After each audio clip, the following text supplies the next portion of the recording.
Indiana Fever just signed somebody. The Indiana Fever has signed yet another player. Indiana Fever has made a new signing, given out to Kyra Lambert. The Indiana Fever have signed guard Kyra Lambert to the team. The Indiana Fever have signed Kyra Lambert. And I'm going to be honest here, I have no idea. 2 minutes ago, the Indiana Fever made a shocking move. All right, so here's the announcement right here, man. We have signed Kyra Lambert to a 7-day contract. Welcome to Indy, Kyra. Signing a brand new point guard that some are claiming could replace Caitlin Clark forever. But is that really the truth? Not. And today we're breaking down why nobody can take Caitlin's place. Comment 100% if you stand with Caitlin Clark. Fever qualified for the roster spot due to the injuries to Sydney Colson and Ari McDonald. The Indiana Fever have been in survival mode over the past few weeks. With multiple injuries hitting the roster, Sydney Colson sidelined, Ari McDonald out, and Caitlin Clark recovering. Indiana Fever signed guard Kyra Lambert to 7-day contract. It says right here, point guard joins Fever following 4 seasons overseas. The Indiana Fever signed guard Kyra Lambert to a 7-day contract, the team announced today. The team found itself without a true point guard to run the offense. That's why the front office made an emergency move, signing Kyra Lambert to a 7-day contract. Lambert has spent the entirety of her professional career playing in Europe, most recently with the Olympiacos, where she won the Greek A1 League. Lambert has spent the entirety of her professional career playing in Europe, most recently with Olympiacos, where she won the Greek A1 League. So who exactly is Kyra Lambert? Now, before you guys ask me, she's 5'9". Yes, another guard on the roster that's under 5'10". She's a 5'9" guard who played her college ball at Duke in Texas before spending her entire professional career overseas. Her basketball passport is impressive. Prior to her time in Greece, Lambert also spent time in France, Latvia, New Zealand, Slovakia, and Turkey. Before going professional, Lambert spent her collegiate years split between Duke University and the University of Texas. Greece, France, Latvia, New Zealand, Slovakia, and Turkey.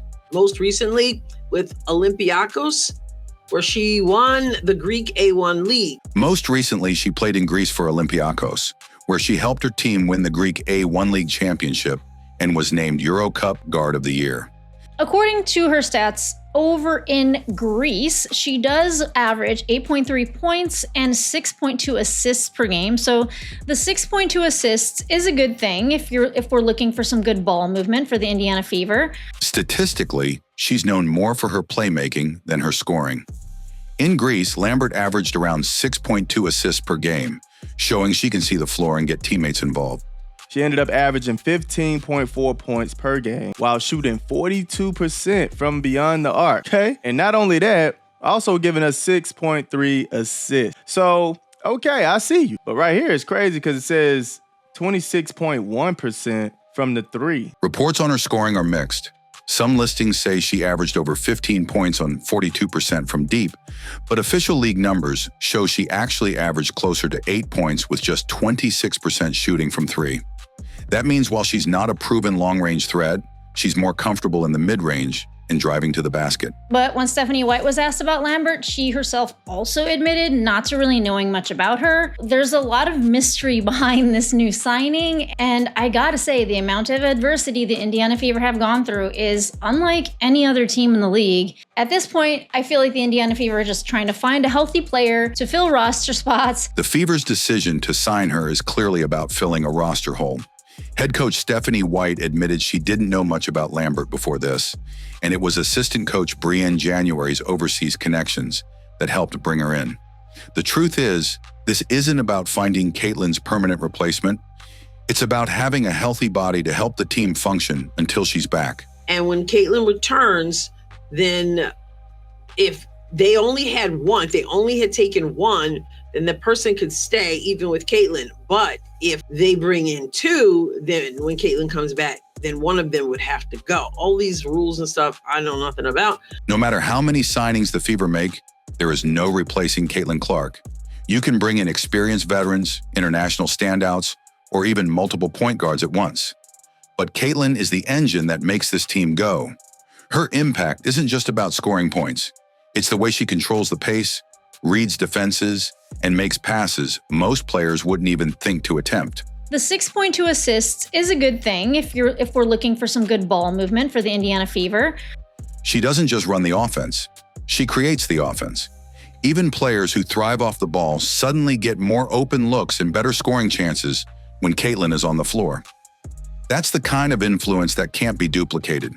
Kyra Lambert may have good court vision and a championship from overseas, but she's never played in the WNBA. The defensive pressure was not extreme, and I think the level of competition in this league was not as high as it is in the WNBA. But you know what? She has 2 working legs, she has a pulse, and she does not have a torn ACL, so welcome to the Fever. This league is faster, more physical, and filled with the best talent in the world.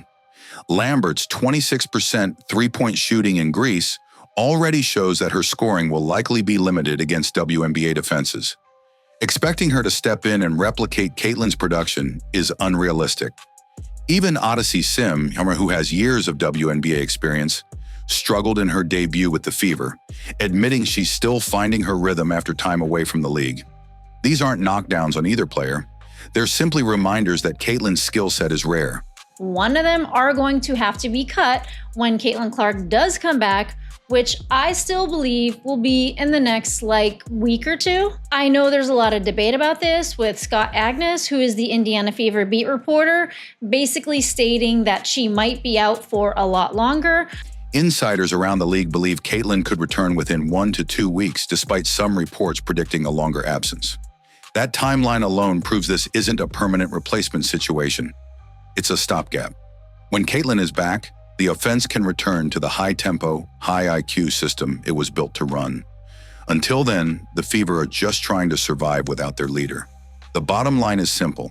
The Fever can sign as many temporary point guards as they want, but only one player can fully unlock this team's potential, and that's Caitlin Clark. The amount of adversity the Indiana Fever have gone through is unlike any other team in the league. At this point, I feel like the Indiana Fever are just trying to find a healthy player to fill roster spots, to make sure that if anybody else goes down with injury, that they are okay. Kyra Lambert's signing isn't just a roster update, it's a reality check for the Indiana Fever.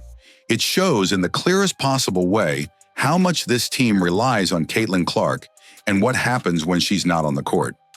Her telling her and bitching her for that is her not letting her be hurt. Y'all do realize that, right? So her getting benched, quite essentially, is her taking the element of Caitlin Clark away. She's trying to take Caitlin away. I've been the one telling y'all, Stephanie White is more of an issue than an asset. I mean, it's like she don't want Caitlin to be Caitlin. From the moment Caitlin was sidelined, the Fever's offense looked completely different. The crisp passes that set up easy baskets weren't there. The floor spacing tightened, the pace slowed down to a crawl, and the swagger, that confidence you see when the ball is in Caitlin's hands, seemed to vanish. Opponents could feel it too. I thought they were going to still rely on Caitlin Clark a whole lot of the game like they've done last year, but with her dealing with that injury, yeah, it kind of messed a lot of things up.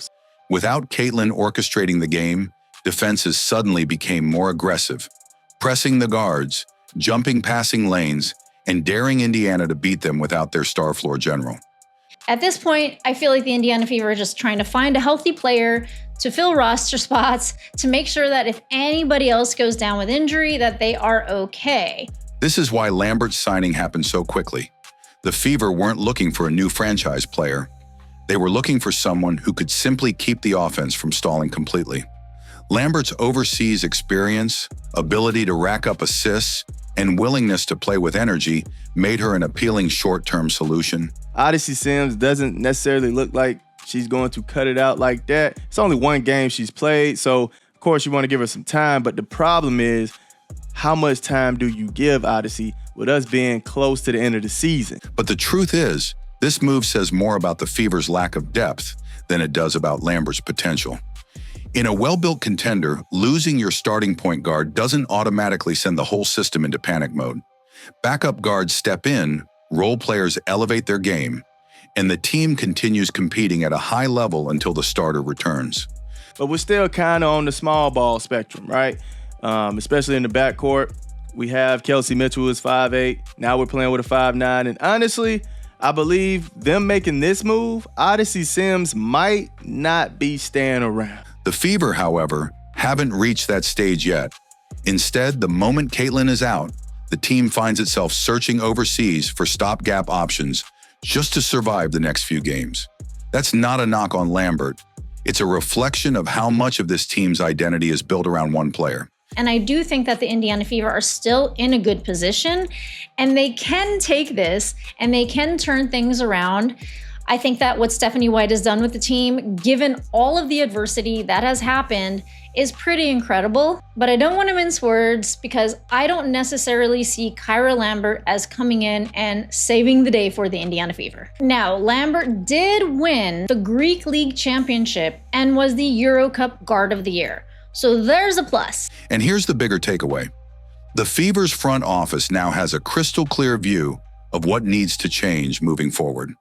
If they want to compete for a championship and protect their star, they need to build a stronger supporting cast. That means having a reliable backup point guard who can step in seamlessly when needed. Like, I don't know how many times or signs we need to see, if it whack like a duck, quack like a duck, it's a damn duck. And I'm here to tell you, Stephanie White don't want the best interest for Caitlin. It means surrounding Caitlin with consistent shooters who can cash in on the open looks she creates. And it means creating a bench unit that can hold leads instead of giving them away. And when Caitlin returns, then if they only had taken one, then the person could stay even with Caitlin. But if they bring in two, then when Caitlin comes back, then one of them would have to go. All these rules and stuff I know nothing about. For the fans, this signing should be taken for what it is. A temporary fix, not a permanent solution. Once Caitlin returns, which could be within the next couple of weeks, the Fever will almost certainly release either Lambert or Odyssey Sims. That's the reality of WNBA roster rules, but it's also symbolic. Some of the decisions were kind of, they were a little iffy, but you had to go with a choice. You're either getting a good front court player or you're going to get a good backcourt player. No matter how many short-term contracts they sign, the team's future is, and will continue to be, built around Caitlin Clark. Ironically, this replacement signing doesn't diminish Caitlin's importance. It magnifies it. Because the more we see the Fever struggle without her, the more obvious it becomes that there is no replacing her vision, leadership, and ability to change a game in an instant. The jersey number might be the same, the position might be the same, but the presence, the impact, that belongs to Caitlin Clark alone. And according to ESPN, she averaged 6.8 points, 3.2 rebounds, and 2.7 assists. But she graduated in 2021, so I was very curious to find out what she has done since then. And she played over in Greece, and I did take a look at her highlights, so I thought we'd go over that a little bit just to kind of figure out who this new player on the Indiana Fever is. So when you see headlines saying the Indiana Fever have hired a new player to replace Caitlin Clark forever, understand this. It's simply not true. Kyra Lambert's arrival is about filling a gap during a rough injury stretch, nothing more. The real heartbeat of this franchise is still Caitlin Clark, and every game she misses proves it even more. But when Stephanie White was asked about Lambert, she herself also admitted not to really knowing much about her. So there's a lot of mystery behind this new signing. And I gotta say, the amount of adversity the Indiana Fever have gone through is unlike any other team in the league. We've seen what the Fever looks like without her, and we've seen what they look like when she's on the floor. The difference is night and day. Without Caitlin, the Fever are just trying to keep the ship afloat. With Caitlin, they believe they can win every single night. That's the mark of a true franchise player, someone whose presence changes everything. And I do think that the Indiana Fever are still in a good position, and they can take this and they can turn things around. From the scoreboard to the energy in the arena. Yes, Kyra Lambert will get her shot, and fans should root for her to succeed while she's here.